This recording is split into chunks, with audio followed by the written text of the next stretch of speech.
Bon, alors on va faire court, je pense. Je suis là en tant que membre du conseil d'administration de la sauvegarde des Yvelines. Je dis juste un mot sur ce conseil d'administration.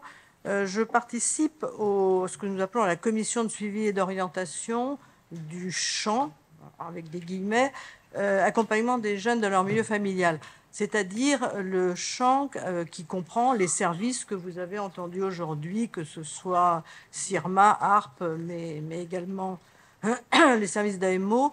Je dis ça parce que cette instance est très intéressante pour nous, ça nous permet de connaître les fonctionnements des services et puis d'entendre leurs préoccupations.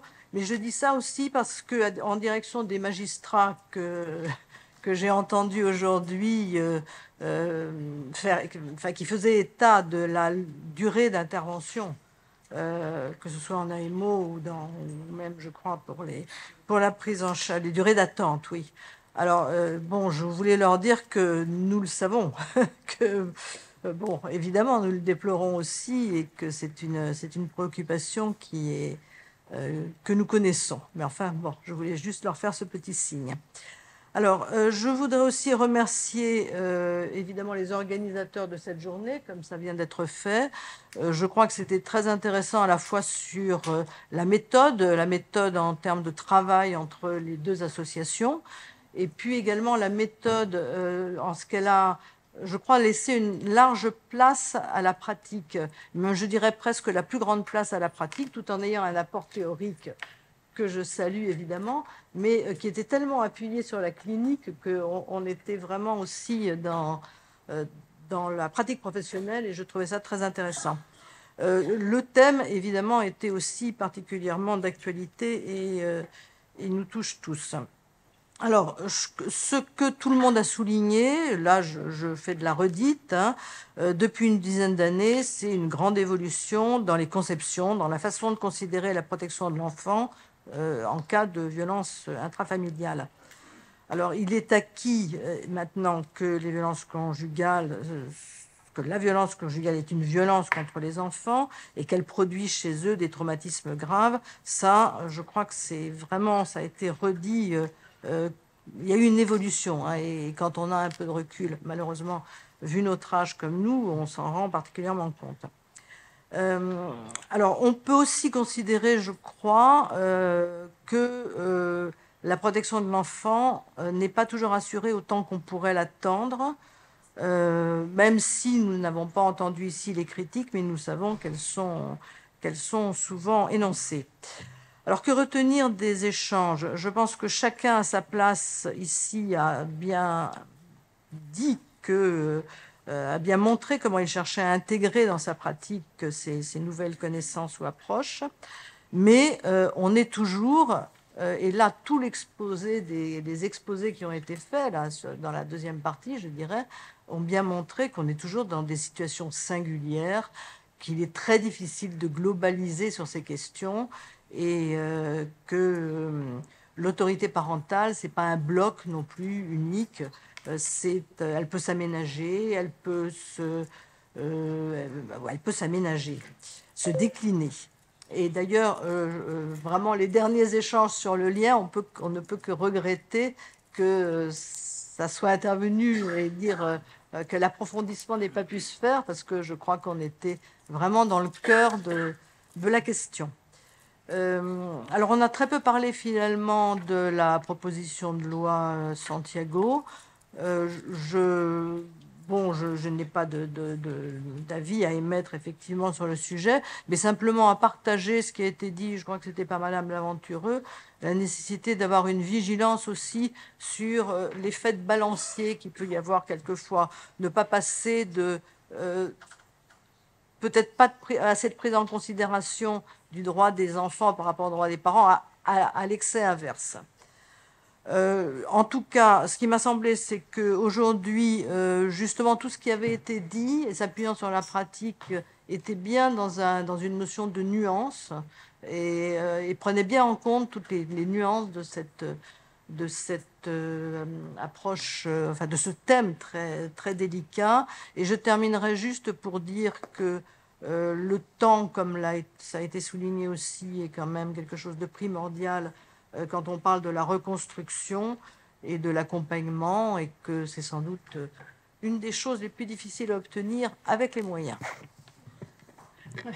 Merci. Alors, nous n'avons absolument eu aucun temps pour nous concerter sur cette synthèse, donc vous pardonnerez un peu la difficulté et les propos un peu décousus. Je vais me contenter de compléter ce ce que vient de dire Lise.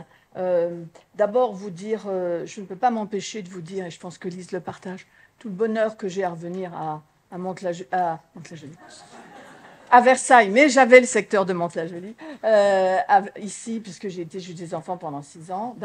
Donc voilà, j'ai hanté ces lieux pendant un certain temps, enfin pendant 10 ans à Versailles et pendant 6 ans en tant que juge des enfants, sur le secteur de Mantes-la-Jolie. Je suppose que la sectorisation est toujours restée à peu près toujours la même, mais il y a plus de juges des enfants et ça, c'est bien. Voilà. Ensuite, je voulais, ce qui est cette journée, elle est vraiment, enfin cet après-midi, elle est vraiment tout à fait révélatrice de la manière dont travaille Citoyens et Justice avec les associations adhérentes et dont travaille particulièrement la commission Justice des enfants et des adolescents, dont un certain nombre ici font partie, puisqu'il s'agit à la fois de réfléchir sur des thématiques et en même temps d'avoir des apports théoriques confrontés à la pratique. C'est ce qu'on a fait aujourd'hui et c'était vraiment passionnant. Et il est aussi très intéressant d'avoir pu aborder à la fois la protection des mineurs, la prise en charge des victimes, mais aussi les interventions auprès des auteurs, l'intervention de Madame Anou de la Prémisse, qui est une des associations de Citoyens Justice, parce que nous martelons quand même à Citoyens Justice depuis longtemps, et nous avons été entendus depuis le Grenelle, que pour essayer de limiter, je ne dis pas enrayer, mais limiter le phénomène des violences conjugales, une des meilleures choses qu'on puisse faire, c'est quand même de prendre en charge les auteurs, puisque on connaît le taux de récidive, et donc cette prise en charge, elle est indispensable, ces accompagnements sont indispensables, et donc je pense que c'est très important de le rappeler et de l'avoir évoqué cet après-midi. Je dirais juste, un peu en clin d'œil aussi, que j'ai trouvé vraiment très intéressante la distinction qu'a fait Madame Sallier sur le conflit et les violences, et sur le système démocratique et le système autoritaire.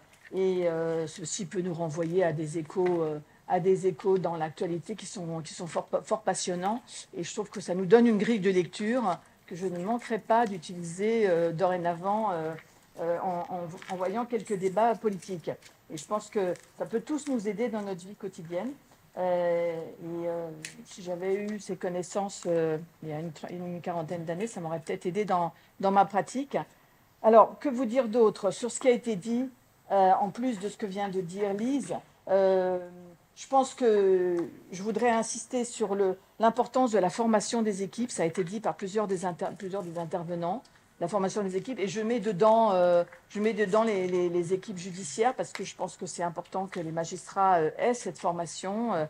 Alors, quand on est magistrat, on est soumis à une formation continue, mais j'espère qu'elle est toujours d'aussi bonne qualité. Je pense que c'est fondamental. C'est fondamental que tout le monde ait cette formation. Et puis, la deuxième chose qui m'a frappée aussi et qui est revenue dans différentes interventions, c'est l'importance de la phase d'évaluation. Ça a été dit évidemment par Mme Sallier, mais ça a été dit par les techniciennes qui sont intervenues. Tout se joue dans cette phase d'évaluation. Comment on évalue? Et ça a été dit aussi par nos collègues magistrats, c'est-à-dire, comment on fait pour évaluer dans son cabinet avec les informations qu'on nous apporte et avec le temps qui est dévolu aux magistrats. Et ça me paraît fondamental.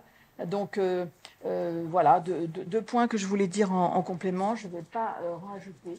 Je pense que le temps est suffisant. Et je vous invite à nous rejoindre pour nos journées des 18 et 19 octobre à Paris sur justement les violences intrafamiliales et les violences de genre.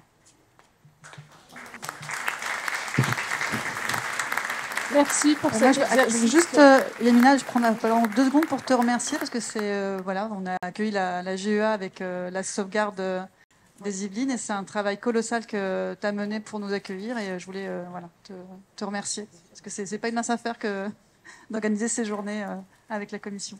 Merci, merci.